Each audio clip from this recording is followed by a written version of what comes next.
How many of you have ever heard of the Big Bang Theory before? I was on the airplane years ago flying from Dallas to San Francisco, and I happened to sit right next to a professor from Berkeley, UCal Berkeley. I don't know if you folks in Knoxville have ever heard of Berkeley or not, but Berkeley is not a Bible college. So here I was on the airplane about that far away from this guy, and we started talking about creation and evolution. Everybody I sit by on the airplane wants to talk about that, so I talk about it with him. And he said he believed in evolution. I said, yes, sir, I figured that. You have to teach at Berkeley. I said, tell me, sir, if you believe in evolution, how did the world get here? He said, oh, it came from the Big Bang. I said, really? I'd like to hear about this. He said, you're a science teacher and you have never heard of the Big Bang? I said, oh, yes, sir, I've heard a lot about the Big Bang. And I believe in the Big Bang, but my Big Bang is a lot different than yours. I said, you tell me about your Big Bang, and then I'll tell you about my Big Bang. And so the professor took off on one of those answers that looked like it came straight from the textbook. He said, well, Mr. Hovind, I believe about 18 or 20 billion years ago. That's a long time. All the matter in the universe. That's a lot of stuff.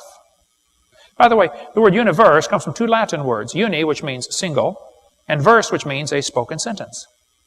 Did you know we live in a single spoken sentence? God said, let there be. Now that'll preach, man. There's a sermon in there someplace right there, okay? And if your pastor can't find it, he ain't got no preach in him at all, okay?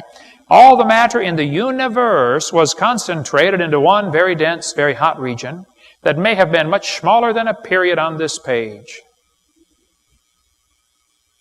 Say what? Everything in the universe squished into a dot smaller than a period on a page? Wow. That's one crowded dot. And heavy, too. Hey, and it ain't the first time it happened, boys and girls. This textbook says, someday after many billions of years, all the matter and energy will once again be packed into a small area, no larger than the period at the end of this sentence. Then another Big Bang will occur. It happens every 80 to 100 billion years. Can you believe they cut down a tree to print that? Where's Al Gore when you need him? That's what I want to know. Yeah.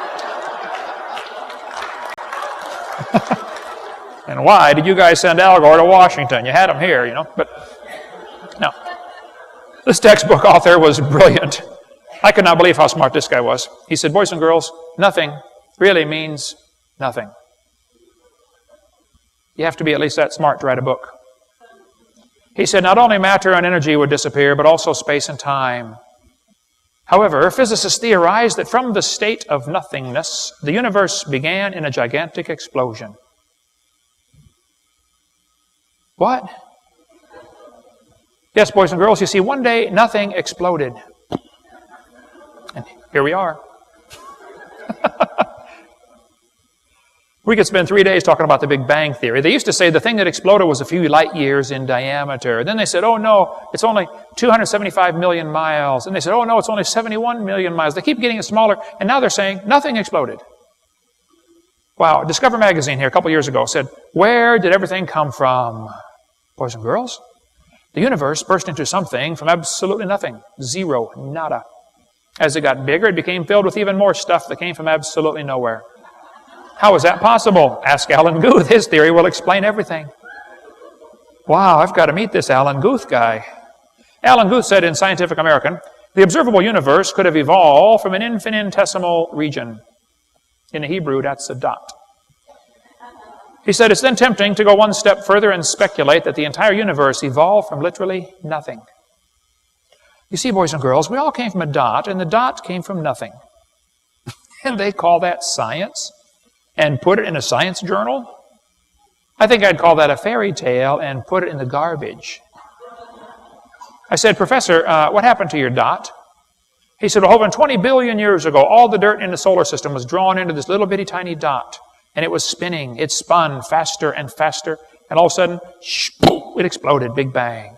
And the pieces that flew off became galaxies and sun, moon, stars. And here we are, you know, people, nothing but stardust.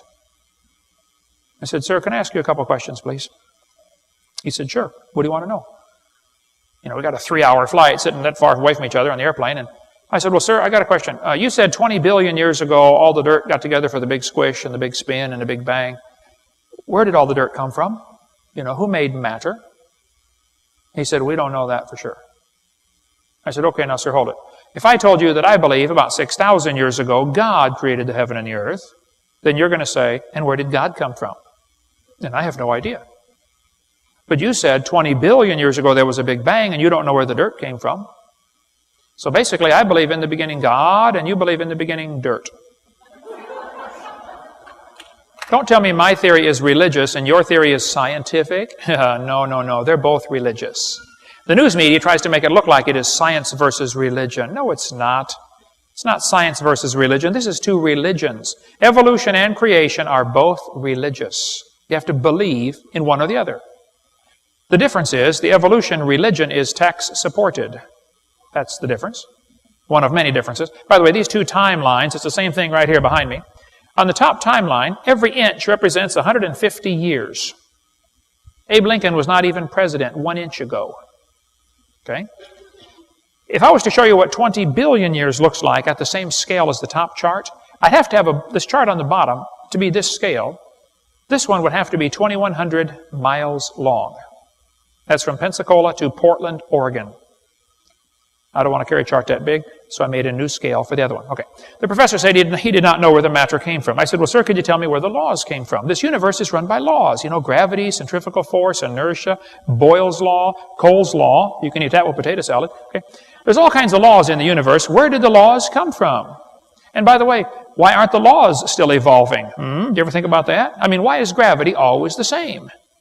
Why don't you weigh 10 pounds more one day? You say, well, I do. Well, that's for different reasons, okay? But where did the energy come from anyway, huh? Who bought the gas to run this machine?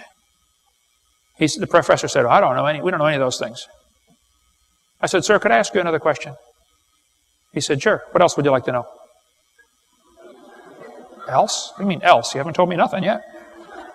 I said, sir, does Berkeley have a merry-go-round? How many of you know what a merry-go-round is? You go round, round, round till you puke. You've been on them before? He said, no, we don't have a merry-go-round at Berkeley. I said, you really ought to get one. You know, you could learn some good science on a merry-go-round. If you put some fourth graders on there, any fourth graders in here? Last year or next year, fourth graders. I know it's summertime here. All right, I like fourth graders. I spent the best 5 years of my life in the fourth grade. That's before they diagnosed ADD.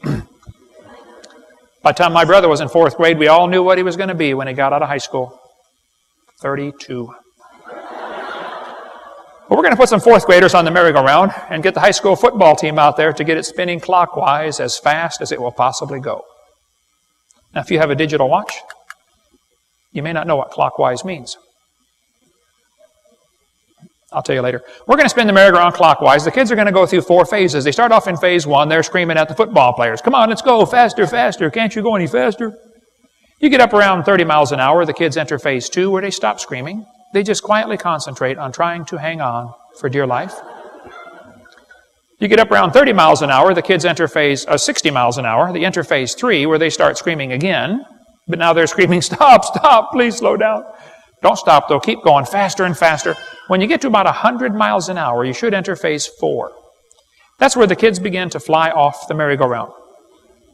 Now, when this happens, you will notice a very interesting phenomena of physics.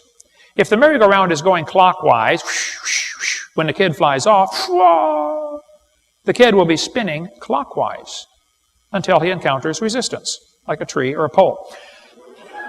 That's because of a law in physics known as the conservation of angular momentum. See, if a spinning object breaks apart, the pieces that fly off are going to spin the same direction because the outside's moving faster than the inside. And we could talk all day about the conservation laws if you'd like, but the professor said, yes, I know about the conservation laws. I said, well, good, sir, then let me ask you a question. If the universe began as a spinning dot, like you said, why do 2 planets spin backwards and probably 3? He got real quiet, puzzled look on his face. I said, sir, why do 8 out of 91 known moons spin backwards? Why do Jupiter, Saturn, and Neptune have moons going both directions at the same time?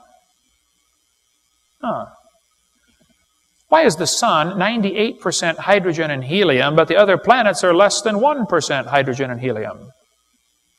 And why are these 9 planets so different from each other? If it all came from a Big Bang, I mean, why are they all so different? Very different compositions. And why do some whole galaxies spin backwards? CNN did an article, Goofy Galaxy spins in wrong direction. I said, sir, why are these things going backwards? He said, I don't know. Why do you think they're going backwards? I was hoping he was going to ask that. I said, sir, it's real simple. You see, in the beginning, God created the heaven and the earth, and God did it that way on purpose just to make the Big Bang Theory look stupid.